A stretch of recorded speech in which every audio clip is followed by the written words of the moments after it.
I forgot to ask Kelly how many people had registered, but I think it's like 200.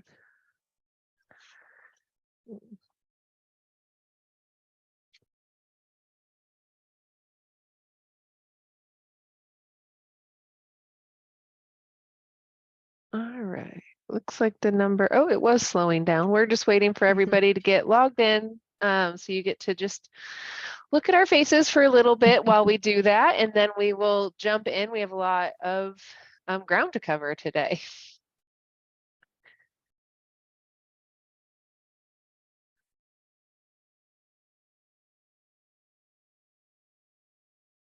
I was just going to say it's leveling off. Right. Let me go ahead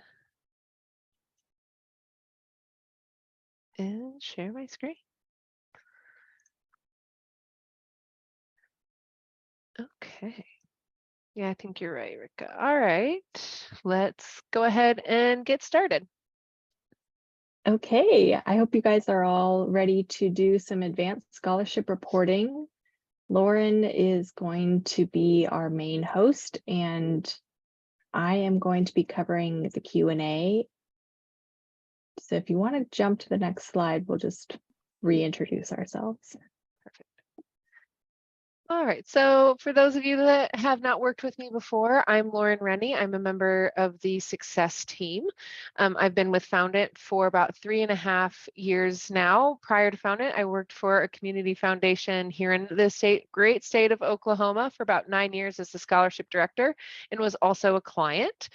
So very much have been in your shoes. I'm very excited to talk about reporting because there was a lot that I did in Excel as a client that I absolutely kicked myself when I joined the Foundant team and realized, oh, those were a lot of hours wasted. So I'm really excited to get into some of this with you guys today. Okay, and I'm Rika Holiday. I'm also a member of the Success team here at Foundant. I've been with Foundant for just over 3 years. And before joining Foundant, I was in the software sector. So we'll go over some Zoom items next. So as you guys all know, we use Zoom for our webinars. Today, we're not using the chat or raise the hand feature. We are going to do Q&A. So if you type in your questions, we will either answer them live or I will chat in an answer to you. And if it's specific to you, I might just answer it to you and what your organization is doing. If it's a broader question, I will probably have Lauren discuss it. Otherwise, I will make the answer public. We also have closed captioning today. It can't capture every word we say perfectly. So if you find it to be taking away from your experience, just go ahead and turn that off. This webinar is recorded. So the closed captioning will come with that recording when we send it out after the webinar. Okay. And I hope you guys all know about Compass. Compass is our online platform for you guys to use. We try to do best practices. Great ideas come from this, great discussions. With every webinar, we have a connection to Compass. So that link will be in the recording email. So look out for that. All right, let's go ahead and get started. So today we are going to be showing off a student count report, a student snapshot report, and an evaluations report. And we're also going to get into weighting into evaluations. So we're going to start off really slow and gentle here with our student count report and work our way all the way up to evaluations with weighting. It can get a little bit complicated there. So we're just going to hop into my site. And I know there's been a few questions in the QA. Yes, this is just a SLM discussion today. However, the functionality that we will be going over can be applied to grants as well. We are just using scholarship examples, obviously, but the different things we're going to show off, like formulas and charts and things like that, can absolutely be used in grants as well. I just saw a few of those questions pop up in the Q&A. So we do apologize for the confusion on that. But hopefully, if you do choose to stay, you'll get to see some things that will help you out with your grant site as well. All right, so first up, we're going to start with our student count report. So a lot of times it's very common for clients to ask us, what is the number of students versus the number of requests? So this is a really easy, straightforward report that can be really helpful. So I'm going to go ahead and get started and create my data set, which surprisingly, I'm going to call student count, to keep everybody on their toes with that. So for here, I'm going to go ahead and I want to see everything that has gone on this cycle. So I'm going to grab all of my processes here. Quick call out for those of you that have UA. Reminder, we always do want to select this is just processes, but we always want to select the common application and any opportunities that you are reporting upon, or if you're just reporting on the common, you can do that as well. But you do want to include the common here. And we're going to go ahead and just select a few of our statuses here where my applications are. Again, for our UA folks, remembering that we do always want to select application submitted, even if you're doing a report that is only focusing on your requests or evaluations or approved or anything elsewhere. We have to pull an application submitted in order to grab that common application as well. So again, we're just showing off processes today, but those are the kind of the main differences there that you'll want to pay attention to. Okay, so we're going to save our filters and move on. And for this student count, we want to pull in the student name. So I'm going to pull in the contact first name and last name, which comes from your registration page. I always am a big fan of combining and renaming these fields. So if we select these fields, I do want them to get into the same column because we are going to do grouping on name. And it's much more helpful if we have their first and last name, so you don't accidentally, if you group on a first name and you've got 2 Lauren applicants, it's going to put them in the same group. So I like to go ahead and combine these. So I select the columns that I want to combine and click on my box up here and say combine and rename. So I'm just going to name this column applicant name. And then you're not really going to see me do it, but I am just hitting the space bar here because this is the separator. So I want it to be first name space last name. And I should probably finish typing this out up here. So again, our separator, we just have a space, and I'm going to go ahead and combine that. So when we get into the report, you'll just see in one column, first name space last name. All right, so next up, I want to come to my request tab here. And I do want to pull in process name. This is going to be helpful so we can see exactly which scholarships that they have qualified for.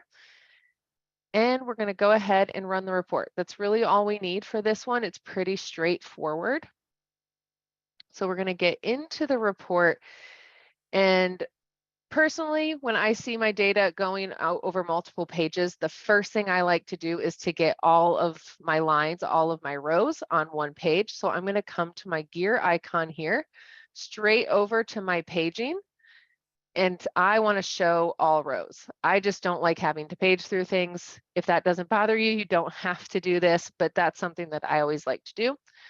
So next up, I'm going to go ahead and I want to group by the applicant so I can get this distinct count. Now I can do that one of 2 ways. I can either click right here on the column header. I have some options here, or I can use my navigation up here and select which column I do want to group on, and I want to group on applicant name. So again, you can see here where it's helpful that we have the first name and last name in the same column so we can get an accurate count. Okay, so for now we've got our students grouped together, and we're going to go ahead and add some counts on here. So again, I can click on here, or I can use the gear icon up top, but I'm going to go to aggregate, and I have 2 options here. I have count and distinct count. So for count, this is going to tell me the number of requests that the student has. So we can see here, Aaron Blair has 1, Akira Sharp has 5. We have a total overall of 42 requests, but we want to know how many students. So we're going to go back to our aggregate. We're going to leave our count. We can do more than 1 on the same column, and I'm going to hit distinct count. Distinct count is the one that's going to give you the student versus the request. So here we can see that Akira has 5 requests, but she's 1 student. So we have 30 students for a total of 42 requests.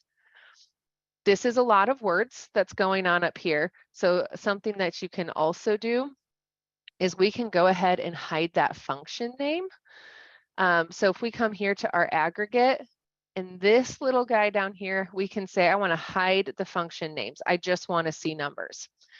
So this makes it a little bit clearer or a little bit less cluttered for me. Additionally, if you're really just wanting to look at numbers and you don't want to see the listing out of the process names, we can come back to our group here and select exclude detail rows.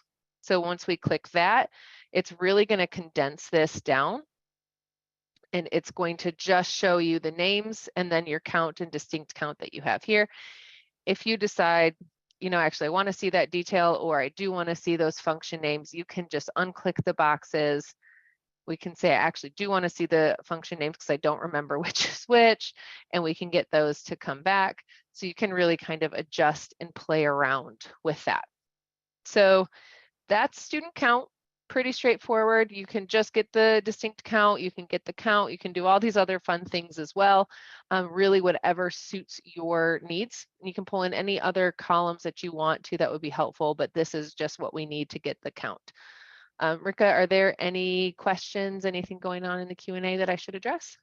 Not really. There were a few questions about UA, and I tried to answer that best I could, but I would say overall, if you don't know what UA is and you feel like you might need a universal application, definitely reach out to Success, because we'd want to do a demo of what that looks like and how your organization might use it. I don't think we have time to go into UA too much today. But I do encourage you, if you are thinking of doing what we call a common app and then having specific opportunities within that, definitely reach out to Success. We want to hear from you, and we could talk about what that might look for you and your organization. Yeah, absolutely. Okay, so let's go ahead and move on to our next report that we're going to cover, and that's going to be student snapshot.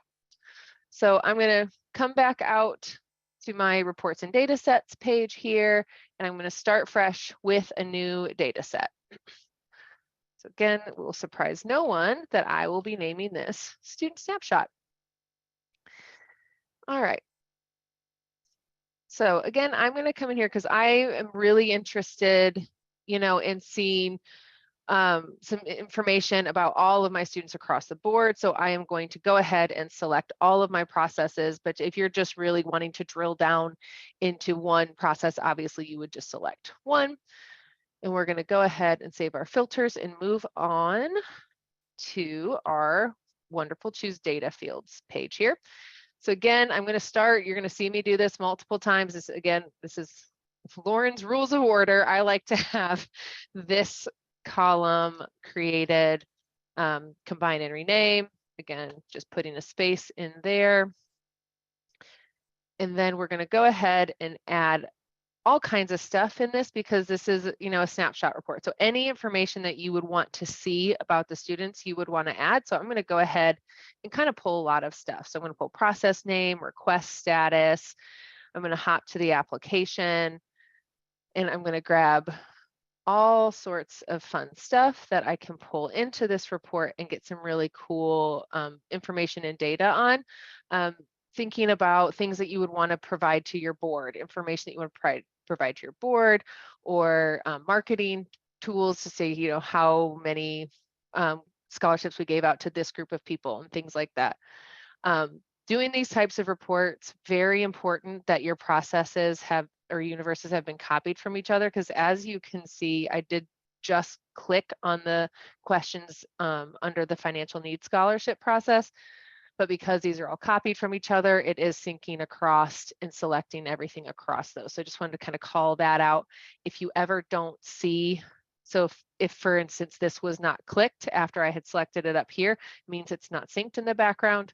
And you can always click on combine similar fields here, which will combine anything that has an identical question label into the same column. So just little quick call out there on that.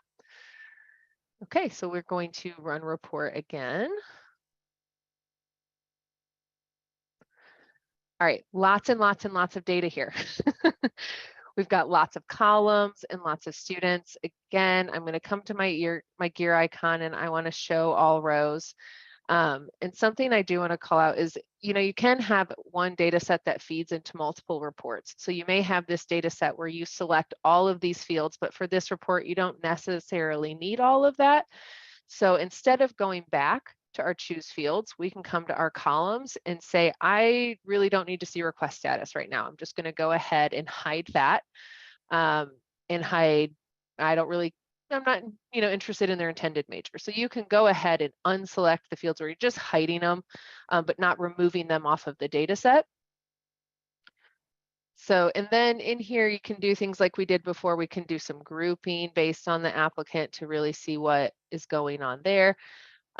If you want to know how many students you have in county of residence, we can go ahead, instead of grouping on the student name, we changed our mind. We say, okay, you know what, we'll just remove that group. It's easy enough to click on that header and say, I don't really want to see this by applicant. I want to see this by county of residence. So say all of these are awarded students. So we click on county of residence, and then we go ahead and we can do a count here, just like we did before. So we can see how many students we awarded from fall county, spring county, summer county. So things like that can be really helpful. This is a great page to get some raw information, some raw numbers, some raw data. It's really cool to see that. Are you going to want to necessarily just give this to in a board book or use this for marketing materials? Maybe not, maybe, I don't know. It's not the most beautiful thing. But what I really like, and something that I did not do as a client and I was very afraid of, was some of these up here. So add chart.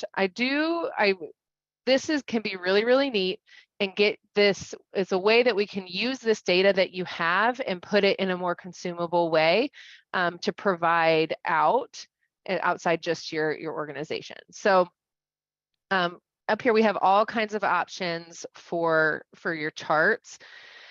For this one, I do want to stick with this county of residence. So I'm going to stay here, and we can do all kinds of stuff here.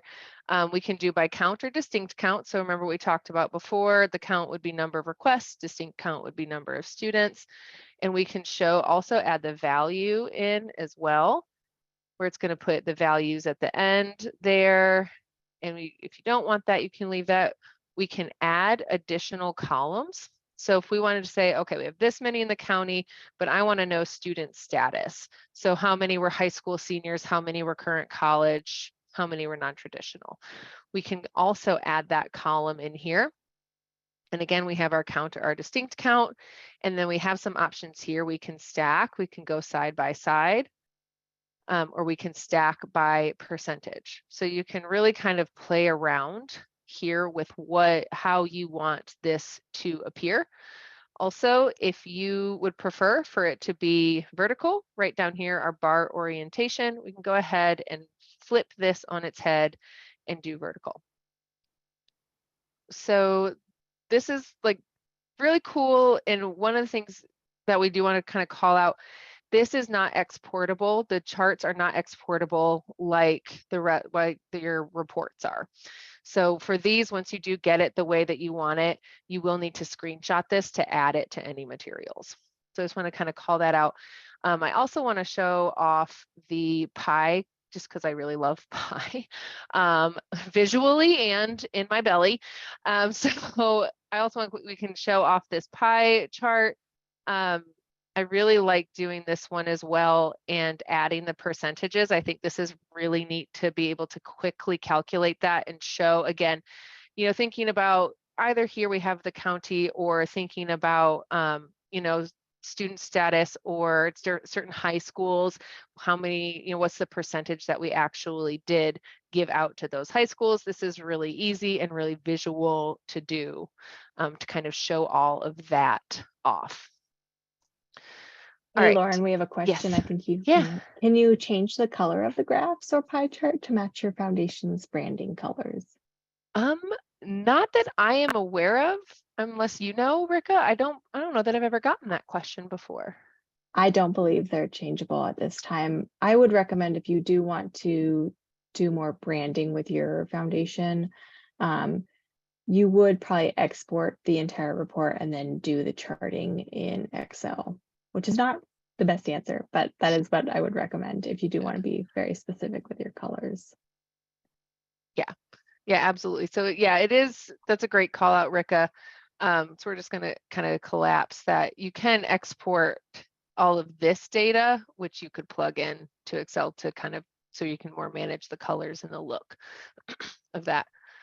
All right, Yeah, any other questions? we do have two questions that Yeah. are there any plans for the charts to be become exportable? And I do believe that's on our products roadmap. I don't know what the timeline would be for that. Do you know, Lauren? I do not know. Okay.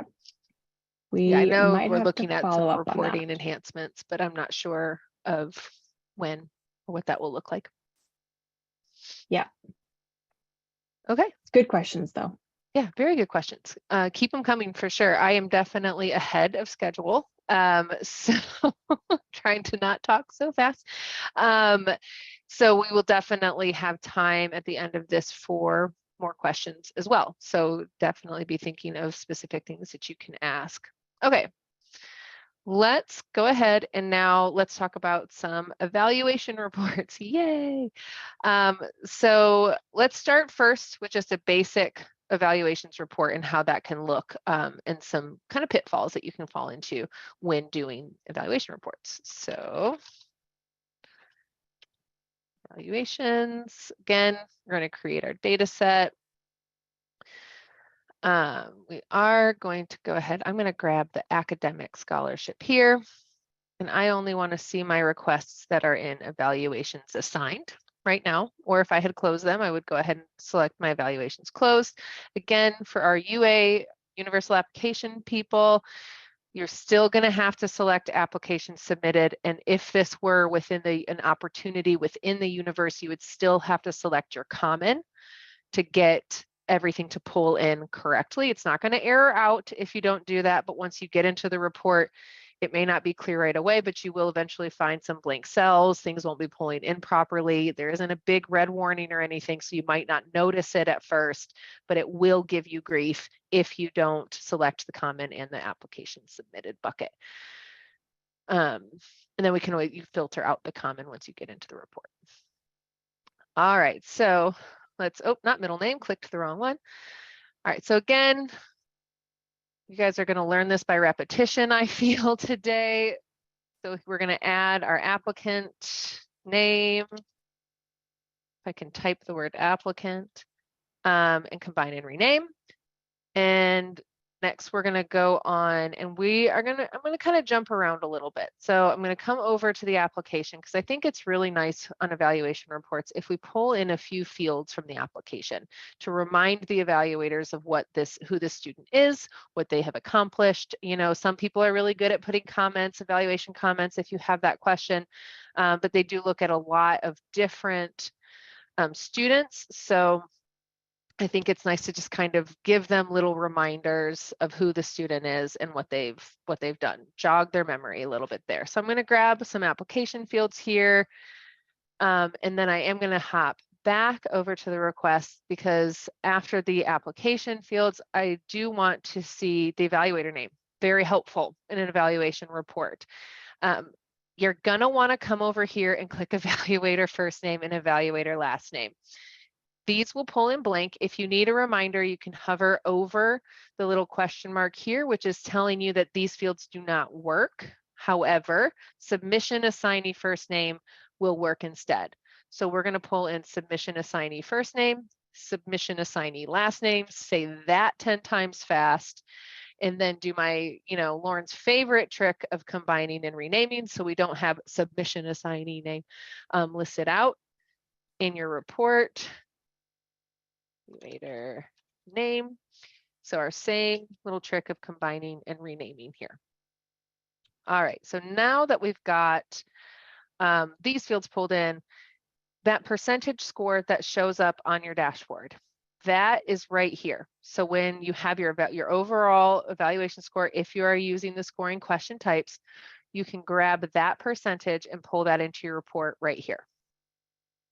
So next I'm going to go back to my application tab, and I'm going to go to my eval 1 here, and now I'm going to go and grab all of my evaluation scores and whether or not they recommend.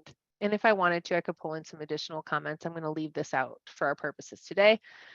And then I'm feeling like, okay, I'm ready to run my report.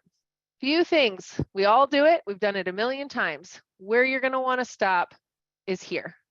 If we run the report right now, I'm going to go ahead and run it, and we'll jump back so you can see what it looks like. So if you do run into this, you'll know exactly what you did.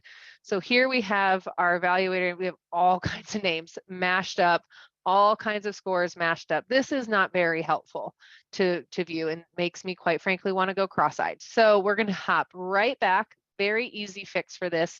Do not panic. It's this drop down right here that is causing that issue.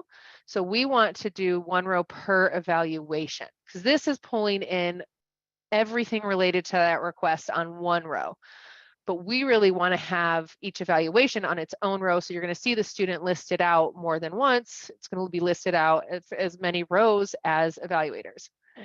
And also, you know, I really kind of want this scoring question to come after all these other questions. So I'm just going to drag my 9 dots here and move it down to the bottom. You can do this once you're in the report as well, but it's nice to be able to, you can reorder things here as you are. As you saw, I was jumping around tabs over here, so you can move that down to the bottom. So I'm going to run the report, and this is going to look a lot nicer. Fingers crossed. All right, and there's a lot more stuff going on. We have more pages, but now we can see that the students are listed out per as many times as they have an evaluator. So again, coming to my paging, show all rows.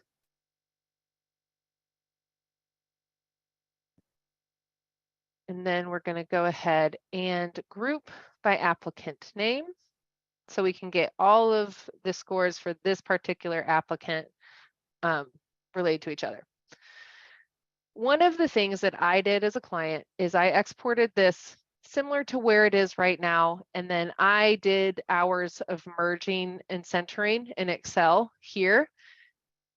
Then I joined the Foundant team and learned that if I click on this bar here and actually paid attention to all of my options, which I did before, and hit merge duplicate cells, all of that work that I did is going to do that for me.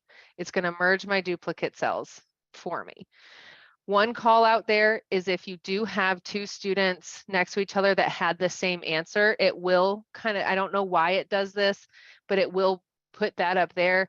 If you export, you can just fill in the graduating high school senior, but I do want to just kind of call out that it does do that if they're stacked in that way. But you can come in here, and this is going to look much nicer when you export, and you won't have to do all of this crazy work within Excel that I did while listening to podcasts and trying not to pull my hair out. So very easy. You can see it's pretty fast to load, and it can save you quite a bit of time if you do want to do this right here in the reporting tool. All right, so we can also come in and start adding our aggregates. So if we want to come in and click on each column, we can go to our aggregate and do an average, which seems pretty standard for scoring. And right there, again, you can do this up in our gear icon up here if you want to. That is a really ugly average, but we're going to go with it. I can't promise that it'll be pretty. I'll just promise that it'll be an average. And also, again, once we get these added, we can go also choose to click. We want to hide those function names. Remember, we had done this before. So you will just see the numbers. You won't have the function names kind of cluttering up there. So within each group, you see we've got our averages here, and this is the overall average. If you don't like this up top, something else that you can do, I never remember which one it's in. Give me a second. In the sort column. Nope, that's not the one I wanted.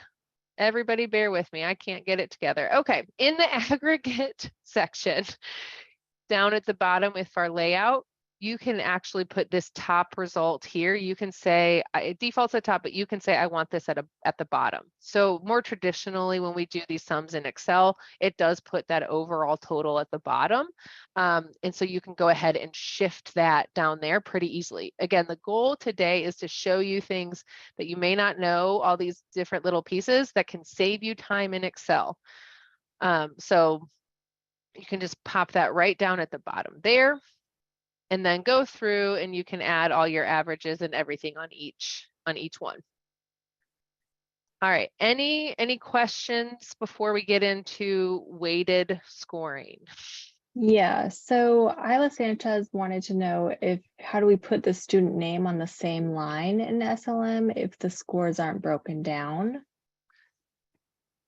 Yeah, so anytime you group, it is going to put whatever this value is just at the top on its own line. We don't have the ability to bump that down. So we can't bump Akira's name down into this box unless we didn't group on that. Great question. And then I think you mentioned this, but can you reduce the number of decimal places on those really ugly averages? Unfortunately, no. Yeah. Yeah. And then Kelly had a question about the aggregate of the final score. And I just wanted to reiterate that the score column is an automatic aggregate of that score, of all the scoring questions.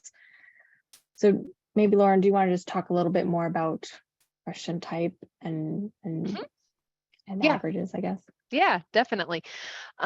So on your evaluations, you can use a scoring question type on any form. Most commonly, we see that scoring question type used on the evaluation form. So when you go to click add new question, it's under your list options and it says scoring, it has a little percentage on there. So if you use scoring questions on your evaluation form, the system will look at each of those scoring questions and calculate this percentage for you. This percentage will show up on your evaluation dashboard or on the dashboard bucket for evaluation. So you as the admin will see the overall, this score here of all evaluators score, the average percentage that all your evaluators have done. On the evaluator dashboard, when they are doing their evaluations, they have a scoring column as well. And they will see their percentage score that they personally have done for that student.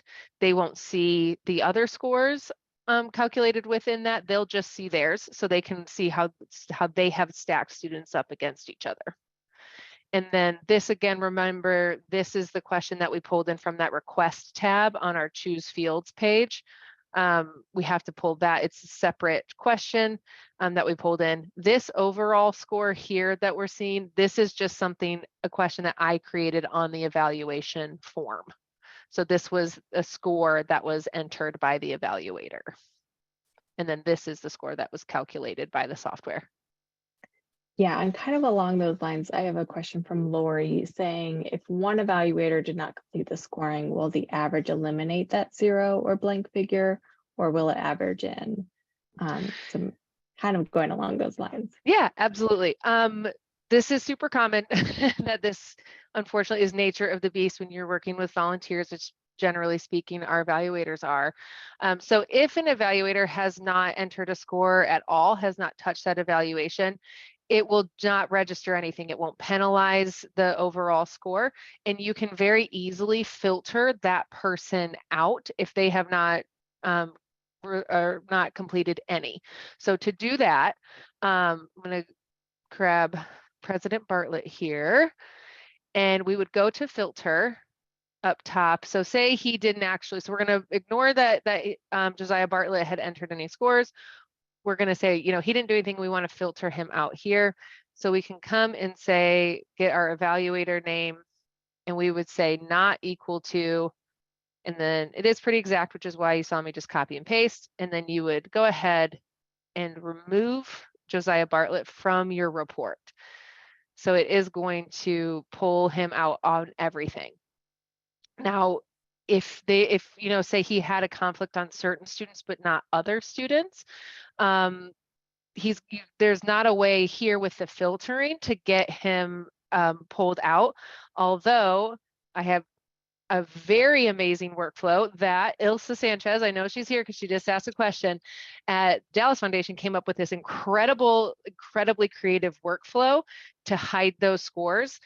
If we have time, I can try to show it off. I don't really have it set up, but we can talk through it. It comes to adding a question on the evaluation report, and it's really, really creative with some branching, but it allows you to be able to pull scores out of for an evaluator on specific requests, as opposed to this all or nothing approach that we're doing right now with this filter.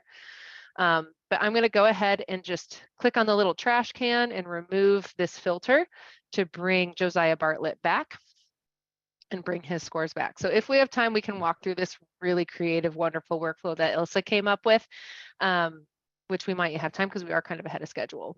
So I have just a few more questions. Yeah. Tess has asked, and this is more with data sets versus opportunities, but can you reuse the same data set for different opportunities?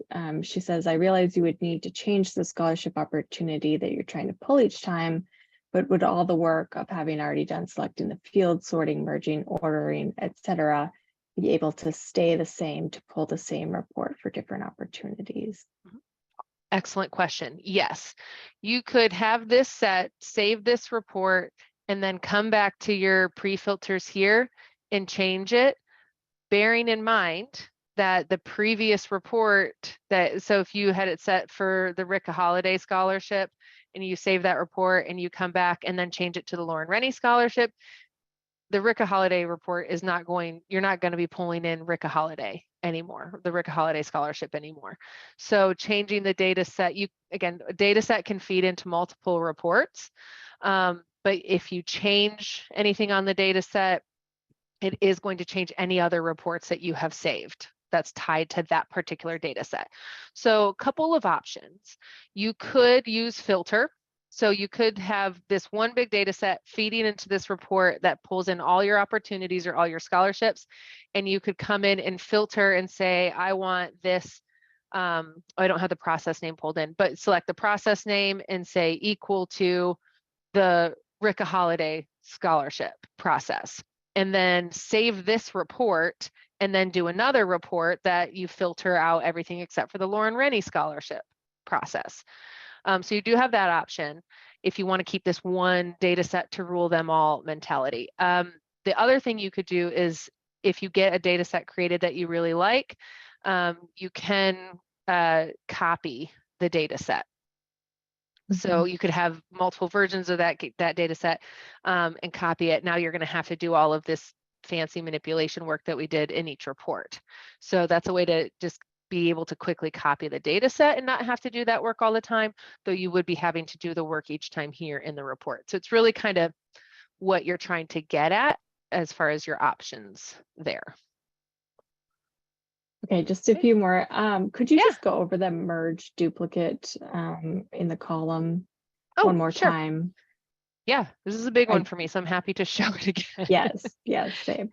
Yeah, so I'm going to go ahead and unmerge there real quickly. I'll grab a couple and unmerge so we can kind of show it again. And again, to anything you're doing here, as you can see, very easy to undo. So if you merge some of these and realize you didn't want to, or put some aggregates on these that, oh goodness, this is horrifyingly ugly, we don't want, you can always just remove things. So it's pretty easy to undo. You don't have to go out and come back in. So I just want to call that out again.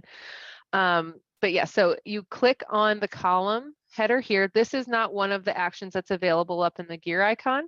So there are a few options that are available in the gear icon that aren't when you click on the column header and vice versa.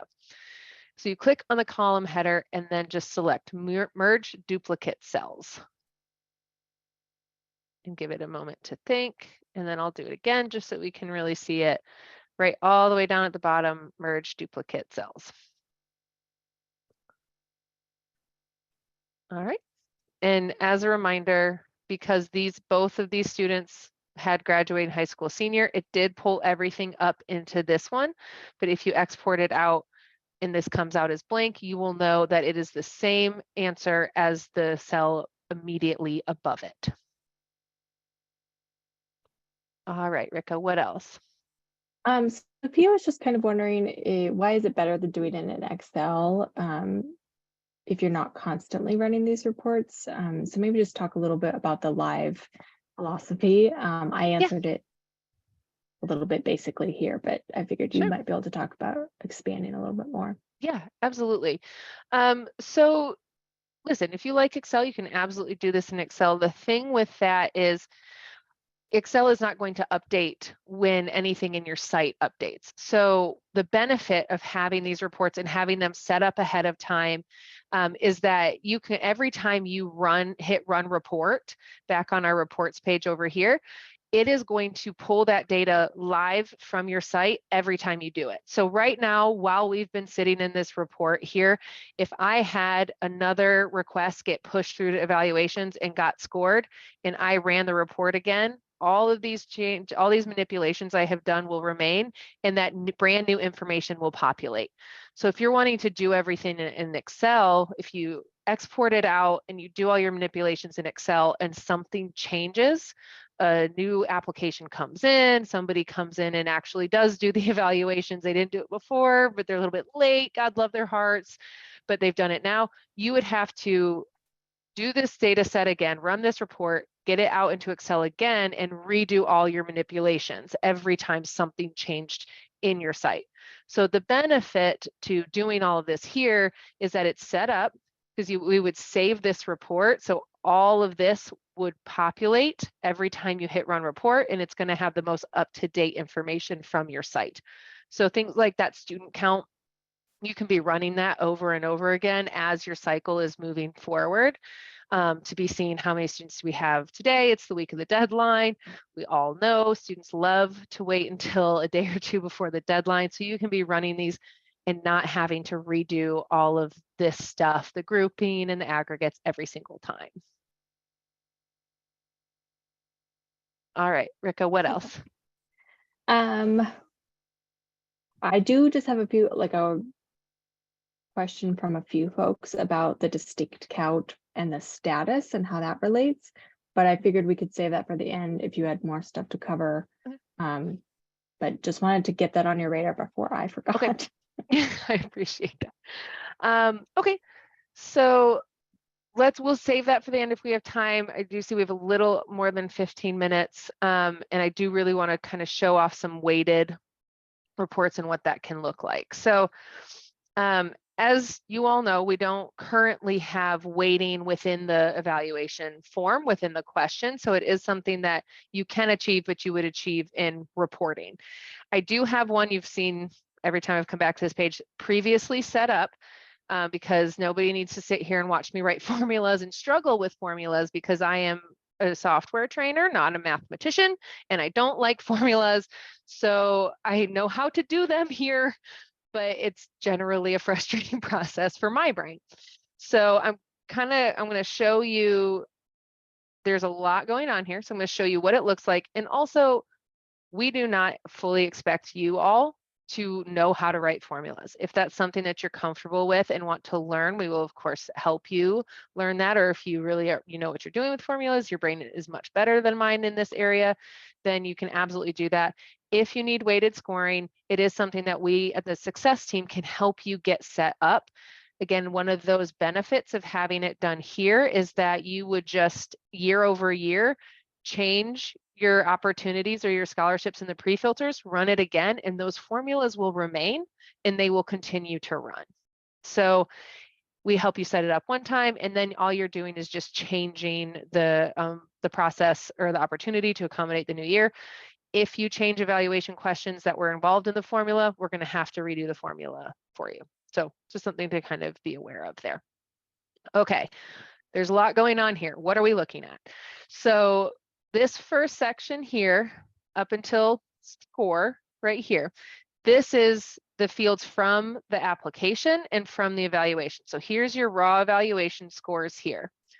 What we're seeing over at this end, these are the columns that I created with formulas. So if I come up to my formula button up here, we're going to see those laid out. So in this scenario, what this report is doing is it is giving the academic score twice as much weight as the other scores. So I've taken the academic alignment score, and I'll show you what that looks like and how to do it without actually adding it. But we could say, so we're going to say academic weighted, and then we can come in here and you choose what column you want. So we select here, and here's going to be all the columns you have in your report. And I'm going to go ahead and select academic alignment. And then I'm going to go ahead and do the asterisks and a 2. So I'm just typing that in to say this is times 2. And I want this to be a number. So then all I would do is go ahead and click add. If I did that, it would look just like this. And when I do that, what happens is it will create another column. So here we see this is the original score, and now here's our weighted score. So that's only part of the story. Next, what I did was take my new weighted column, my academic weighted column, and added it up with my other scoring columns here. So academic weighted plus each of these, because I didn't adjust these at all, I only adjusted academic. If you needed to give everything different weights, or we're doing percentages, you know, academic is worth 50%, extracurricular is worth 10%, you would do that exactly what we did for academic alignment. You would do that for each column and then add up all of those adjusted columns here. Next up, I did have to go ahead and adjust here based on how many questions were asked. So I had to do that, and then I had to times it by 100 to go ahead and get a more normal looking score. So here's our adjusted, and then here's the final score that we have here, the 92. So we can see that we did bump up the scores a little bit for these students. This is a lot and really not what we want to provide to our evaluators, because they're not going to understand what the heck is going on. So once we get this all lined out, we go to our very handy gear icon to our columns, and we unselect what we don't want. So we don't need academic alignment anymore. And I don't want to see the weighted overall score or the adjusted. I just want the final score there. So we can do that. And then we're going to take our weighted academic score by clicking on the 9 dots here and dragging over and putting that right over here. And so then this is what you can export and provide to your evaluators. It's got the weighted. You can remove this if you want as well, but we'll have the weighted score and then their other scores as well. So again, we do not expect you to know how to do these formulas. If you want to learn, we're happy to teach you. If you need support in that, we're also happy to support that. So feel free to reach out to Success. If you have weighted scoring reports that you need us to help you with in creating those formulas, please give us, reach out to Success to set up a call a week or two in advance of needing this report. It can take some time. Some of these formulas can get very complicated. This is a pretty straightforward one, but some of the work that you guys do is really complicated, and we need time to create those formulas and test and make sure it's working the way we all intend, and for you to be able to see it and sign off.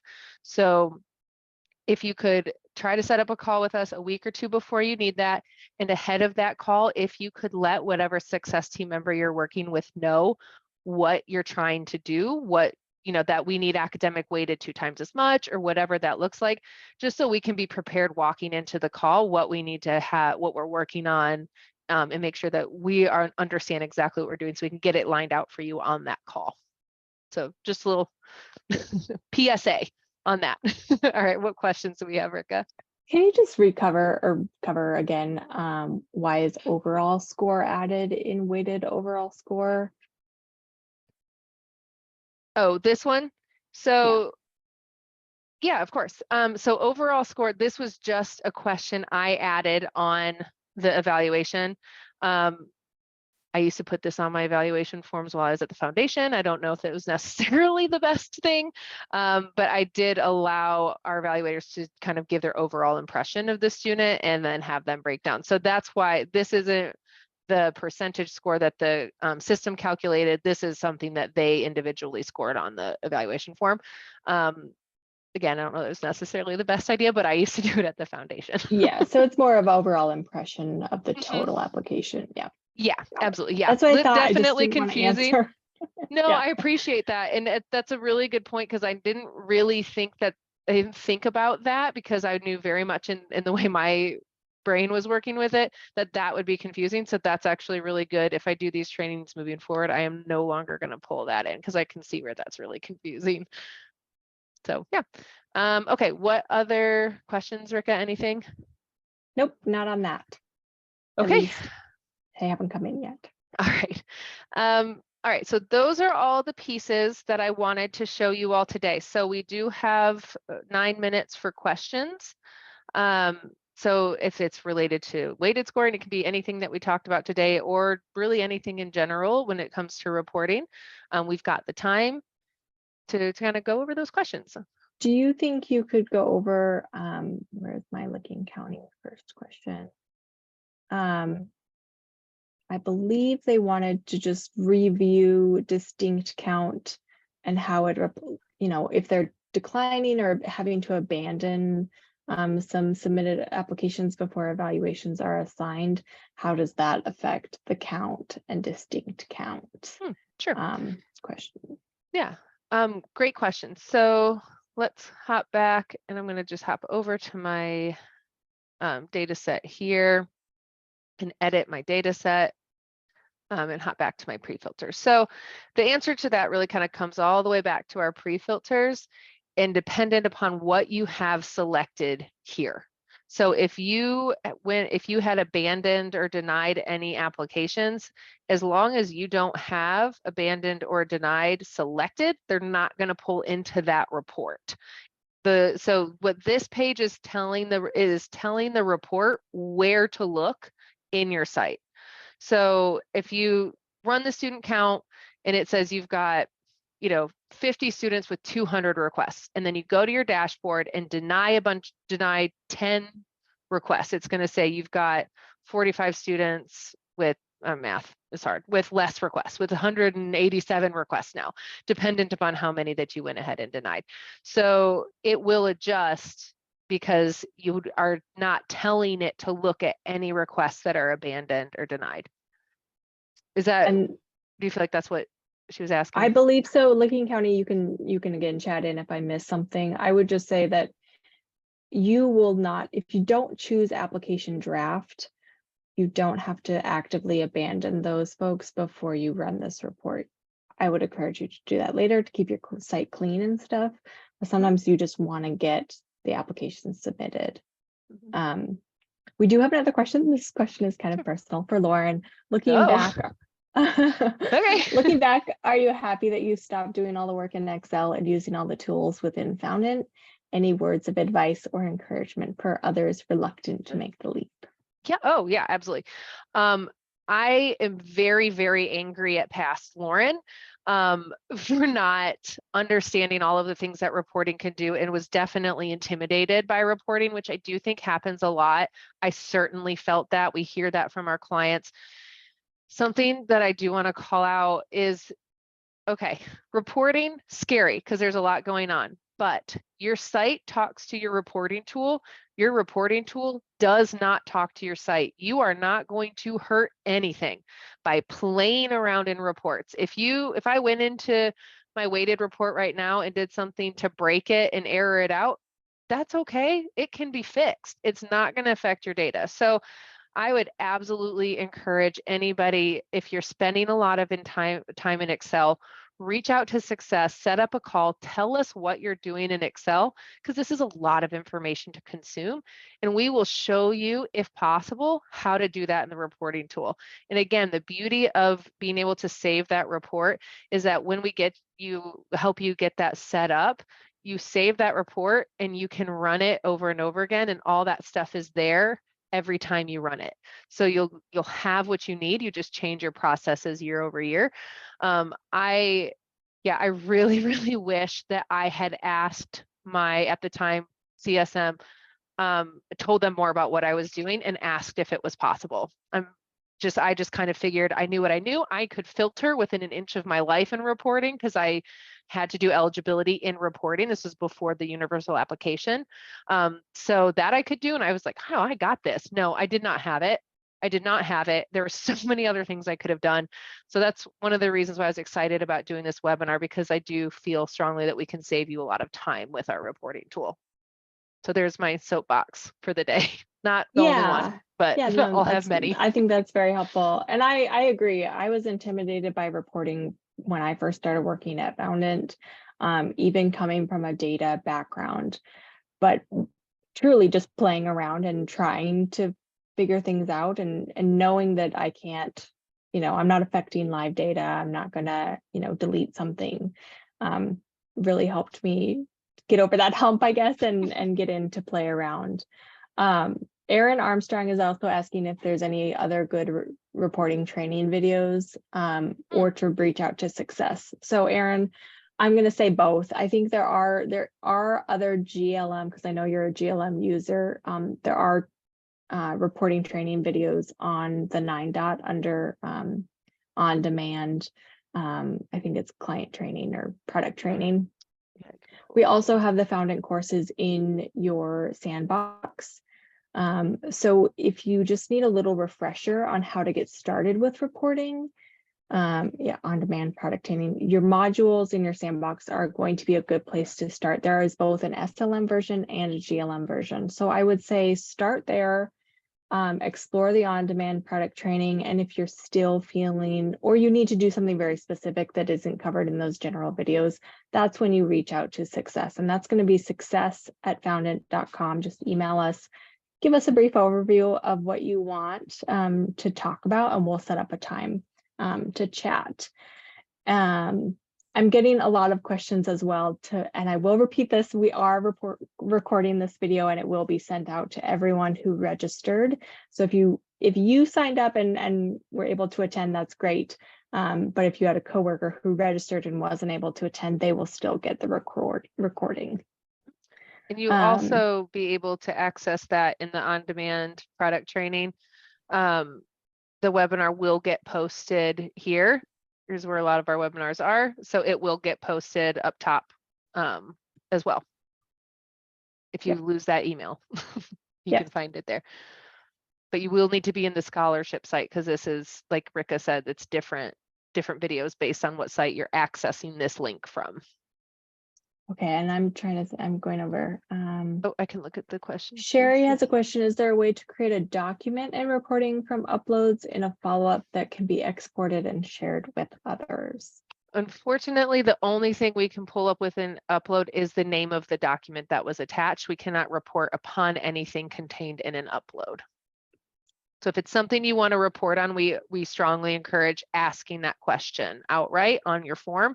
I used to, have students upload their transcript, but I also always had them enter their GPA and number of hours, because I wanted to report upon that, and I couldn't grab that out of the transcript. Great question. All right, what else do we have? I can talk really fast. Licking County, as a certain date, we stopped marking apps abandoned because we want to move items, so application closed, then assigned for eval. Is there a way to filter those out from reporting that they're not marked abandoned in SLM? Yeah, so if they're not abandoned, I'm assuming they're still in draft. So you would just either not select application draft, because that's where they are, or if they got into submitted and you're using that status in that way, and you're going to evaluations, you would just only be selecting evaluations assigned or evaluations closed. However, if you did need to, for some reason, pull everything they just said in, not in draft. Okay. What you're going to want to do is pull in request status into your report, and then you can filter on this. So you could filter out anything that's not in the bucket that you want, or if there are specific requests that you know the name of, you could add filters to filter those out. So request status, pull that in and filter out what you don't want. Very important for our UA clients, you pull in that request status and filter out the common, or you pull in the process name and filter out the common when you don't need it. All right, we are at time, but do we have another question? We just have one more from Isla. Okay. She says, this is a loaded question, but is there a best way for people to capture accurate graduation dates for reporting? Oh, are students not providing it accurately on the application? I'm guessing so, yeah. It dependent upon when you need it, maybe, I mean, ask it again on the follow-up form. It's closer to the actual date. Oh, yeah, college graduation date. College graduation. Oh,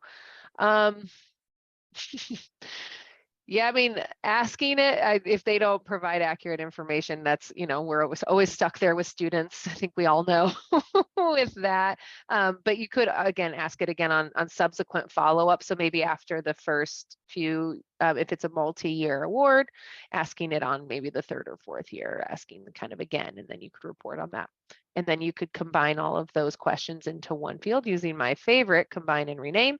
So you don't have many columns with blanks and things like that.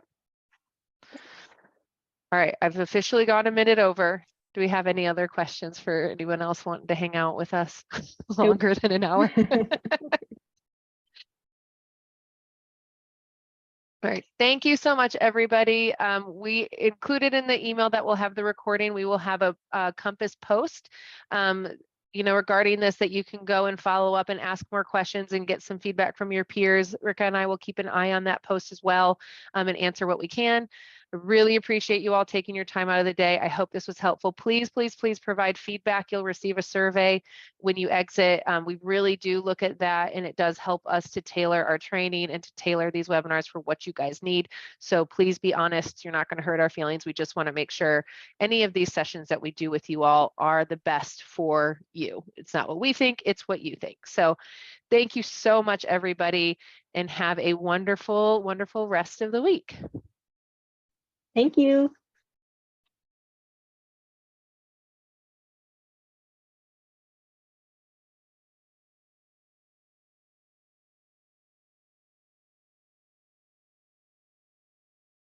Oops.